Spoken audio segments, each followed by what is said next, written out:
अस्सलाम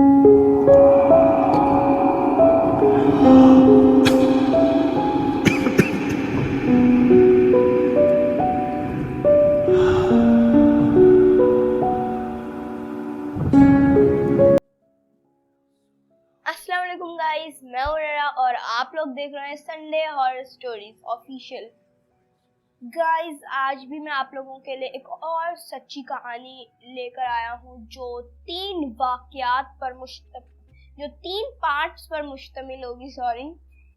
तो काफी सारे वाकयात पेश आए थे वहाँ पे, जो आज मैं आपको कहानी सुनाऊंगा। कुछ ऐसे सच्चे वाकयात हैं। तो आप चलते हैं और आपको सुनाते हैं। वो सुनाने से पहले एक बात कहना चाहूंगा, अगर आप मेरे चैनल पे नए हैं तो चैनल को सब्सक्राइब करें, और अगर अभी तक वीडियो को लाइक नहीं किया तो किस बात का वेट कर रहे हो ना, दबा दो लाइक का बटन और कर दो लाइक। और जिन लोगों ने अभी तक सब्सक्राइब नहीं किया वो भी जल्द से जल्द सब्सक्राइब करें और ज़्यादा से ज़्यादा शेयर किया करें लोगों को, अपने फ्रेंड्स को। तो अब चलते हैं और सुनाते हैं एक बहुत खौफनाक कहानी जो कि आपको खौफज़दा करने वाली है। So let's get started. तो गाइस, जैसा कि आपको पता ही होगा कि लाहौर में 13 दरवाजे हैं, जैसे कि Bhati gate, Lohari gate, Delhi gate वगैरह वगैरह, काफी सारे गेट हैं। 13 गेट हैं टोटल। तो जैसे कि आपको पता होगा कि 1947 में जब पाकिस्तान आज़ाद हुआ था, पाकिस्तान बना था और इंडिया भी बन गया था उसके अगले दिन ही, तो नॉन मुस्लिम्स जो थे वो इंडिया में चले गए, जो काफिर थे, और जो मुस्लिम्स थे वो यहाँ पाकिस्तान में आ गए थे। तो भाटी में एक बाजार है जिसका नाम है हकीम बाजार। तो हकीम बाजार में एक बहुत बड़ा घर था जो कि था 4 कनाल का, और वो आज भी है, जिसमें आज भी बहुत खौफनाक वाकयात पेश आते हैं। आप जाकर देख सकते हैं, काफी मशहूर है वो। तो भाटी गेट में एक बाजार है जिसका नाम है हकीम बाजार। हकीम बाजार में एक घर है जो कि 4 कनाल का, और मंजिलें भी उसकी 4 है। चौथी मंजिल पे जो छत होती है ना, चौथी मंजिल, उसको कोठा बोलते हैं पंजाबी में। पहले के जमाने में कोठा ही बोलते थे लोग। और फिर जो उसके ऊपर कमरे होते हैं और कमरों की जो छत होती है उसे तूर कोठा बोलते हैं पंजाबी में। तूर कोठा मतलब दूर कोठा, कोठा मतलब छत, और तूर मतलब दूर, दूर से तूर। तूर कोठा मतलब दूर छत, मतलब काफी ऊंची छत है, काफी दूर है। और उसका बहुत बड़ा लॉन था जिसमें पौधे थे, दरख्त थे, और दरख्त कह रहा हूँ, लॉन के बिल्कुल कोने में एक बाथ था। क्योंकि पहले के ज़माने में लोग अटैच बाथरूम, जो कमरे के बिल्कुल साथ जुड़े होते हैं, उन्हें पसंद नहीं करते थे, अच्छा नहीं समझते थे कि क्या गंदगी वाली जगह अपने कमरे के बिल्कुल साथ रखी हुई, मतलब वो अच्छा नहीं समझते थे। इसलिए पहले के ज़माने में बाथरूम जो होते थे वो लॉन्स के कोने में होते थे। तो वहाँ भी लॉन कोने में ही था, और ये काफ़ी बड़ा 4 कनाल का घर था। तो जो अब मैं आपको घर का बता दिया, अब घर की इंफॉर्मेशन मैं आपको थोड़ी सी और देता हूँ, फिर उसके बाद मैं उस वाक़े में चलूँगा जो मैंने आपको आज सुनाना है। अभी ये मैं घर का बता रहा हूँ, उस घर का। तो क्या कहते हैं, अब मैंने आपको बताया ना मुग का, अब मैं बताऊँगा मुग क्या होता है। तो मुग होता है, जैसे आपको पता ही है, पहले के ज़माने में बिजली तो थी नहीं। 1947 में भी कब थी बिजली, बाद में आके बनी है ये। तो बिजली नहीं थी तो एयर कंडीशनर्स भी नहीं थे, एसीज वगैरह भी नहीं थे। तो इतना बड़ा घर, इतनी ज़्यादा मंजिलों में, ऐसे कोई इधर उधर 1 2 3 4 5 6 खिड़कियां भी हो तो सांस लेना नामुमकिन है। इसलिए मुग बनाए जाते थे। मुग होता क्या था कि पूरे घर में जो बीच वाला हिस्सा है उसमें से एक कमरे जितनी छत नहीं होती थी, बल्कि सरी होते हैं ना, सुलाखें, वो लगी होती थी। और फिर उसके ऊपर भी छत पे वहां ये सुलाखें लगी हुई थी। फिर जितने भी मंजिल हो ना, सुलाखें लगी, मतलब, और जो छत होती थी, छत जैसे कोठा भी बोलते, छत पे भी लगी होती थी, ताकि ऊपर से हवा सीधा पूरे घर में आए और सांस तो ले सके ना। लेकिन फिर भी इतना भी वो कोई बड़ा नहीं होता था, एक कमरे जितना होता था, इसलिए ज्यादातर लोग अपने लॉन्स में बैठते थे, कभी कभार अपने कमरों में चले जाते थे रात को सोने के लिए, लेकिन ज्यादातर हर वक्त अंदर नहीं बैठते थे कमरों में, बाहर लॉन में बैठते थे क्योंकि अंदर घुटन होती थी जी।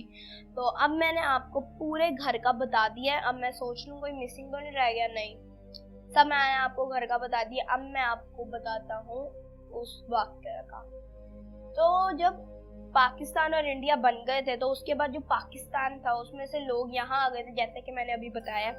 तो एक फैमिली थी जो वहीं से पाकिस्तान में आई थी, पहले वो भी वहीं पे थी, कुफारों के, काफिरों के वो कब्जे में थी, पर जब आज़ाद हुआ था तो वो फैमिली भी यहाँ पाकिस्तान में अलग से मुल्क में आ गई थी, और वही घर जिसका भी मैंने इतना बताया डिटेल से, उसी घर में वो शिफ्ट हुई थी फैमिली।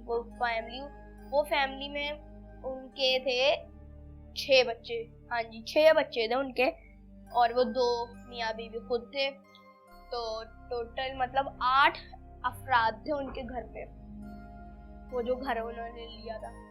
तो उस घर में जब वो आए तो उनकी जो बीवी थी वो उन्हें यही कहती रहती थी कि मुझे इस घर में कुछ परेशानी सी होती है, मतलब कुछ परेशानी फील होती है, कुछ अजीब सा लगता है, कुछ आवाज़ें आती हैं।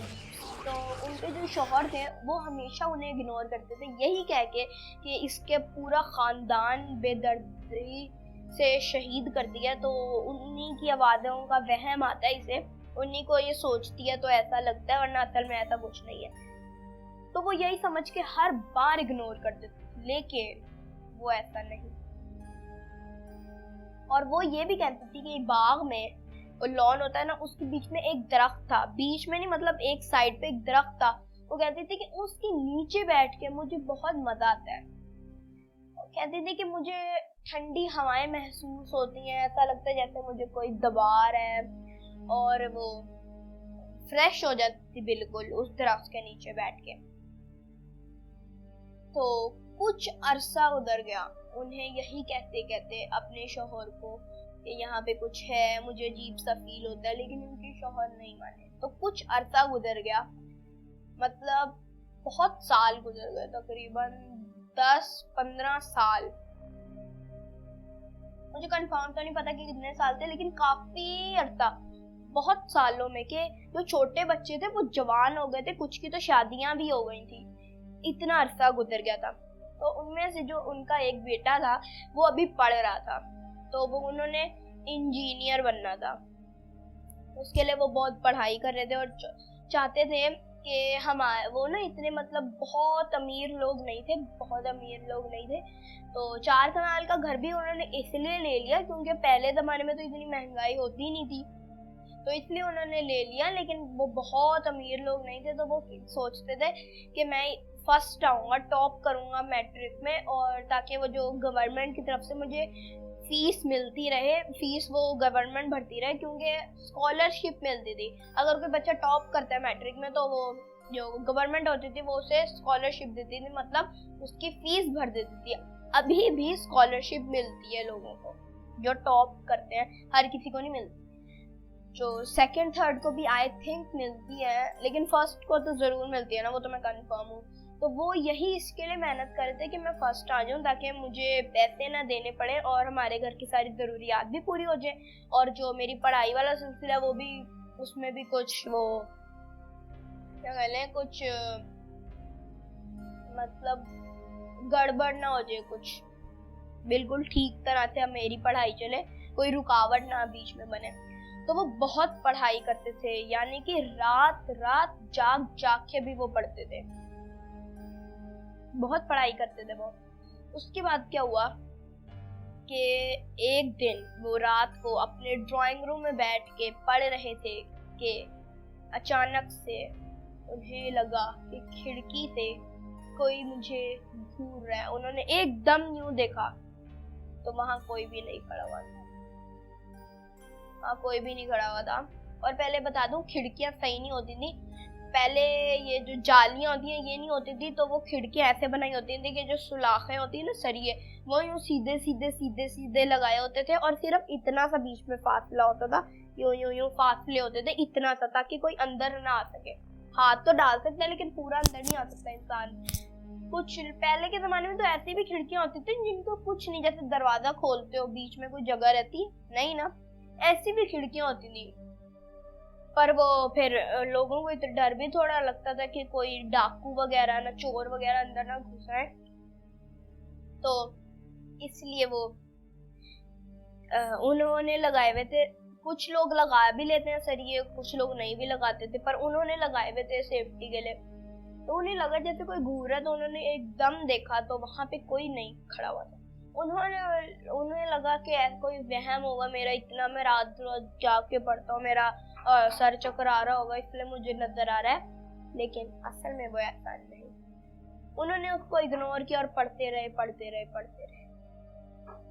जब वो पढ़ के सो गए, अगले दिन जब वो दोबारा रात को पढ़ रहे थे, अब एक औरत ने अपना बाजू बाहर की तरफ से अंदर किया, वो जो बीच में सुलाखें होती थी ना, उनके बीच में से अंदर किया हाथ, और उसने ना बहुत अंगूठियां, बहुत ब्रेसलेट्स, चूड़ियां, मतलब बहुत सारी अपने हाथों पे ज्वेलरी पहनी हुई थी। और उसका इतना बाजू जो नजर आ रहा था, जिस पे उसने कपड़े पहने हुए थे, वो भी सही काम वाला सूट था, बहुत अच्छा सूट बना हुआ। तो वो अंदर किया और उसने ना यूं करके ना ऐसे अपनी चूड़ियां हिलाई, तो उसकी छन छन आवाज पैदा हुई। तो उन्होंने, वो जो पढ़ रहे थे, उन्होंने एकदम देखा और वो बहुत डर गए। एकदम ना झटका नहीं लगता कि ये क्या है, ऐसे उन्हें झटका लगा कि ये किसका हाथ है। तो फिर उन्होंने यूं पूछा डर के, कौन हो तुम, कौन हो? तो एकदम वो हाथ पीछे चला गया, और जब उन्होंने उठ के आगे होके देखा तो वहां पे कोई खड़ा हुआ नहीं। उन्होंने समझा कि कोई फैमिली जा रही होगी, जिसका कोई फंक्शन होगा, तो ऐसे वो ड्रेस पहन के गई होगी, तो ये रात को वापस आ रहे हैं, तो किसी लड़की ने मुझे साथ मजाक किया है। तो वो दोबारा इग्नोर करके वो सो गए। उसके बाद अगली रात को उस लड़की ने फिर अपना हाथ अंदर किया, और अब की बार उन्होंने दोबारा पूछा कि कौन हो तुम। उस लड़की ने इस बार अपना हाथ पीछे नहीं किया, बल्कि इतनी सी सलाखों के बीच में से वो लड़की बाहर सड़क से कमरे में, ड्राइंग रूम में आ गई, और वो एकदम फेंट हो गए। मतलब बेहोश नहीं हुए, फेंट मतलब आप कह लें कि वो ना बिल्कुल स्टैचू बन गए। उनके वो मुंह नीला हो गया, उनके होंठ भी नीले हो गए, और ना बिल्कुल डर गए। और पीछे सोफे पे बैठे हुए थे ना, पता नहीं सोफे पे बैठे हुए थे या सोफे पे बैठे हुए थे, तो वो ना एकदम चिपक गए पीछे को, डर के एकदम कि ये इतनी पतली जगह से निकल आई, आ गई अंदर। चाहे जितना भी छोटे कद वाला इंसान हो, जितना भी पतला इंसान हो, उस सलाखों के बीच में से एक इंसान का पूरा जिस्म आना नामुमकिन था। लेकिन वो औरत आ चुकी थी, तभी वो देखकर डर गए थे। वो औरत इंतहाई खूबसूरत थी, उसने बहुत अच्छे कपड़े पहने हुए थे, और उस औरत ने उनसे पूछा, तो जो पढ़ाई कर रहे थे उनसे पूछा कि तुम मुझसे क्यों डरते हो, मैं तुम्हें नुकसान नहीं पहुंचाना चाहती, मुझे तुम बहुत अच्छे लगते हो, और जो तुम्हारी माँ है वो भी मुझे बहुत अच्छी लगती है। वो कहती हैं अपने शौहर को कि उन्हें इस दरख्त के नीचे बैठ के अच्छा महसूस होता है, क्योंकि मैं उन्हें दबाती हूँ, और मेरे साथ मेरी गुलाम होती हैं, वो भी दबाती हैं।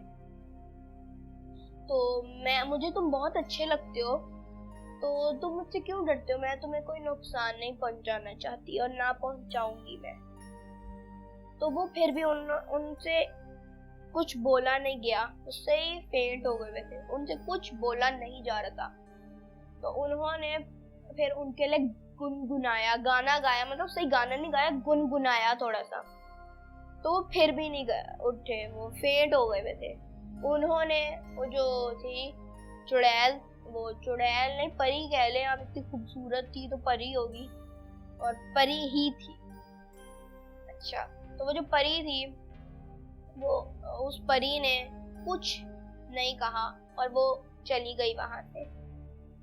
और उसके कुछ देर बाद वो अपने होश में आए और वो बहुत डरे हुए थे, लेकिन इस बार भी उन्होंने ये वहम ही समझा। उन्होंने कहा कि मुझे वैसे रात का टाइम है, तो मुझे ऐसे ही मैं सोच रहा था, तो मुझे ऐसे नजर आ रहे हैं, ये असल में कुछ नहीं है। तो उन्होंने फिर इग्नोर किया और उसके अगले दिन दोबारा एक और बार वो परी वहां आ गई।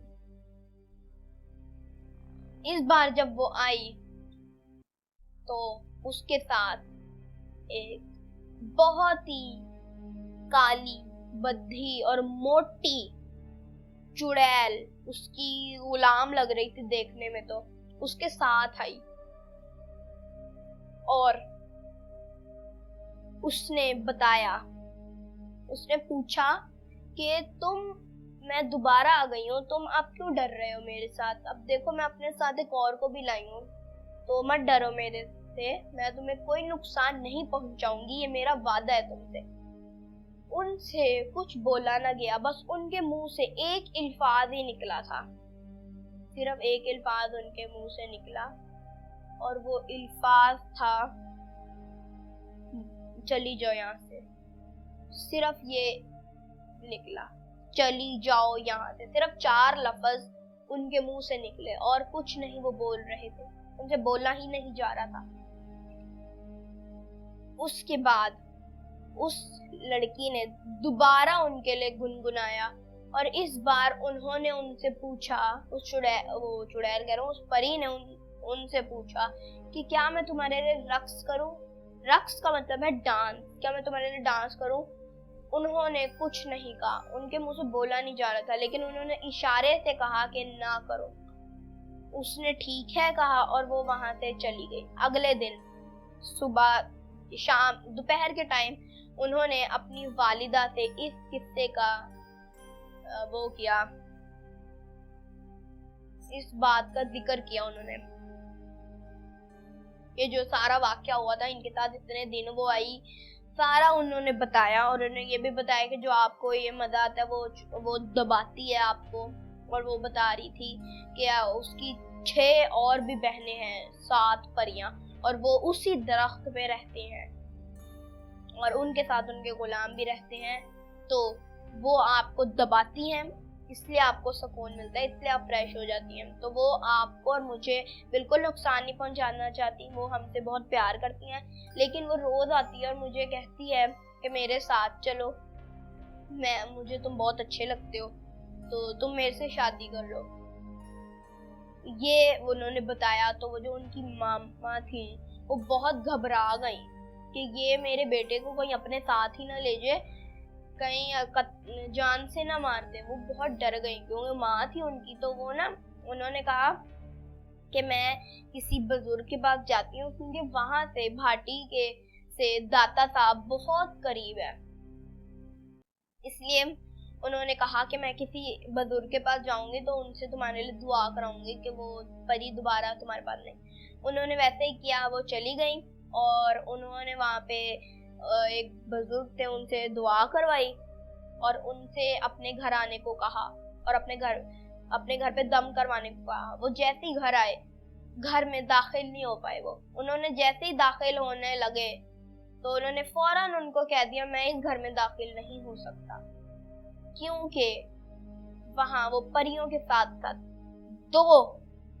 दो ऐसे भी जिन्नात थे जो कि बहुत ताकतवर और बुरे जिन्नात, जो कि उस पूरी फैमिली को कत्ल करना चाहते थे, लेकिन उन परियों से डर के रहे हुए थे, क्योंकि वो परी कोई आम परी नहीं बल्कि एक कबीले के सरदार की बेटियां थी।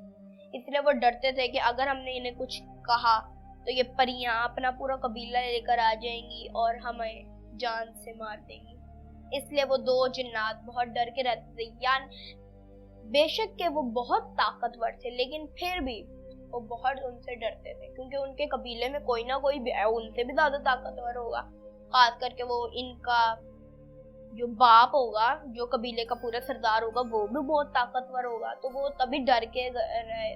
वो जो दो जिन्नात थे वो बहुत डर के रहते थे, वहां पे किसी को नुकसान नहीं पहुंचाते थे।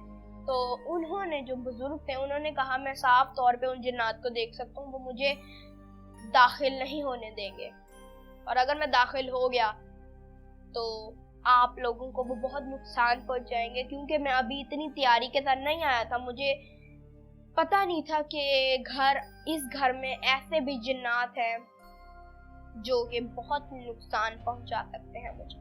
तभी मैं इतनी पढ़ाई करके नहीं आया था, आपने मुझे कहा तो मैं आ गया। तो फिर जो बेटे थे उनके, वो जो उनकी वालिदा थी, उनके जो बेटे थे वो उन्होंने भेज दिया मस्जिद उन बुजुर्ग के साथ। तो वहां गए, उन्होंने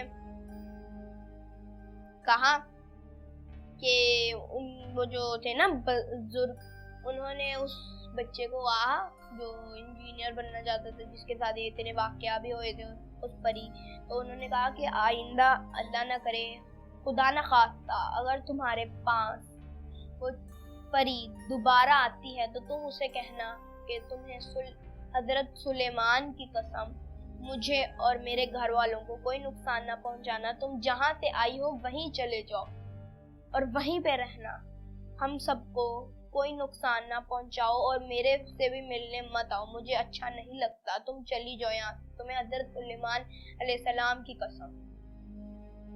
तो उन्होंने कहा ठीक है, और वो आ गए घर आके रात को वो परी दोबारा आई और अपने साथ उसकी गुलाम जो थी चुड़ैल, उसे भी लेकर आई। अब वो चुड़ैल भी उसके साथ रोज आना शुरू हो गई थी। तो एकदम जैसे ही वो आई, उन्होंने वही कहा जो उन बुजुर्ग ने कहा था।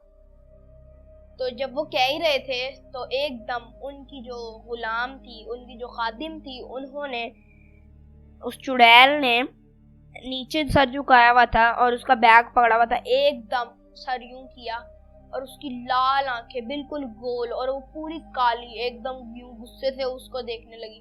फिर जो परी थी उसने जोर से थप्पड़ मारा उसके सर पे अपनी गुलाम के और कहा अपनी आंखें नीचे रखो वरना आंखें निकाल दूंगी तुम्हारी, ये मेरा और इसका मामला है, तुम बीच में दखल अंदाजी मत करो। वो जो उसकी गुलाम थी उसने सर झुका लिया दोबारा से और उसने कहा, वो जो परी थी उसने कहा कि मैं तुमसे बहुत मोहब्बत करती थी, मैं तुम्हें कोई नुकसान नहीं पहुंचाना चाहती थी, लेकिन तुमने मेरे साथ ऐसा क्यों किया? मैं चाहूँ तो तुम्हें अभी भी अपने साथ लेकर जा सकती हूँ, लेकिन तुमने कसम इतनी बड़ी रख दी है कि मेरे आगे कुछ नहीं, अब मैं कुछ नहीं कर सकती। तो वो कहते ही और वो उसने फिर अपना तारुफ कराया कि ये मेरी गुलाम है और मैं अपनी मेरी 6 और बहनें हैं जिनके साथ मैं उस दरख्त पे रहती हूँ और मैं उस दरख्त पे रहूंगी। लेकिन उसने एक वार्निंग भी दी, उसने कहा कि अगर इस दरख्त को किसी ने काटा, तुम्हारे घर वालों में से बाहर चाहे जिसने भी काट दिया उसको तो मैं उसका तो जीना आराम कर दूंगी ना, पूरे उसके खानदान को कत्ल कर दूंगा। लेकिन अगर इस घर में से किसी ने इस दरख्त को कहा, इस दरख्त को काटा या तोड़ा या मारा या इस घर में कोई भी बुरी हरकत की, कोई गुनाह किया या फिर इस घर में गंद फैलाया या फिर मेरा किसी ने मजाक उड़ाया, तो मैं उसको छोड़ूंगी नहीं, मैं उसे कत्ल कर दूंगी मैं। और ये जो भी हमारा वादा हो, ये मुआहिदा हुआ है, ये नहीं, ये कोई नहीं रहेगा, तब ये टूट जाएगा मेरा मुआहिदा अगर तुम लोगों ने इस दरख्त को काटा या मेरा किसी ने मजाक उड़ाया या इस घर में कोई भी गुनाह किया या इस घर में गंद फैलाया, तो मेरा और तुम्हारा वादा टूट जाएगा, इसलिए इस दरख्त को मत काटना। और ये कह के वो चली गई। क्या वो वाकई चली गई? क्या वो कभी नहीं आई उसके बाद? क्या वो वाकई दरख्त पे रहती थी? क्या ये सारा मामला सच था? क्या उसने दोबारा किसी को नुकसान नहीं पहुंचाया? क्या किसी ने दोबारा उसका मजाक नहीं उड़ाया? क्या किसी ने उस दरख्त को नहीं काटा? ये इन सब सवालात का जवाब मिलेगा आपको पार्ट 2 और पार्ट 3 में। तो आज के लिए इतना काफ़ी है। तो प्लीज़ मेरे चैनल को सब्सक्राइब कीजिएगा, वीडियो को लाइक कीजिएगा अगर आपको अच्छी लगी, और जल्द से जल्द आएंगे पार्ट 2 एंड पार्ट 3। अच्छा, और मैं आपको ये भी बताना चाह रहा था कि ये वीडियो जो है ये 2 वीक्स बाद इसलिए आई है, बहुत बहुत सॉरी आपके लिए, आपको ज़्यादा वेट करना पड़ा। और असल में मेरे एग्ज़ाम्स हो रहे थे, तो अब मेरे एग्ज़ाम्स हो गए, कल मेरा रिजल्ट आना है, तो इसलिए थोड़ा देर हो गई थी, 2 वीक्स हो गए थे आपको स्टोरी देखे हुए। पर इंशाल्लाह अब आपको नेक्स्ट वीक ही मिल जाएगी स्टोरी, कोई आपको वेट नहीं करना पड़ेगा, सिर्फ आपको 6 डेज वेट करना पड़ेगा। 7th डे आपको मेरी स्टोरी YouTube चैनल पे मेरे पेज पे नजर आएगी। पार्ट 2 होगा वो। तो मिलते हैं आप पार्ट 2 में नेक्स्ट वीडियो में, और चैनल को सब्सक्राइब करें अगर आप नए हैं, और वीडियो को लाइक करें। तो तब तक के लिए अल्लाह हाफिज़।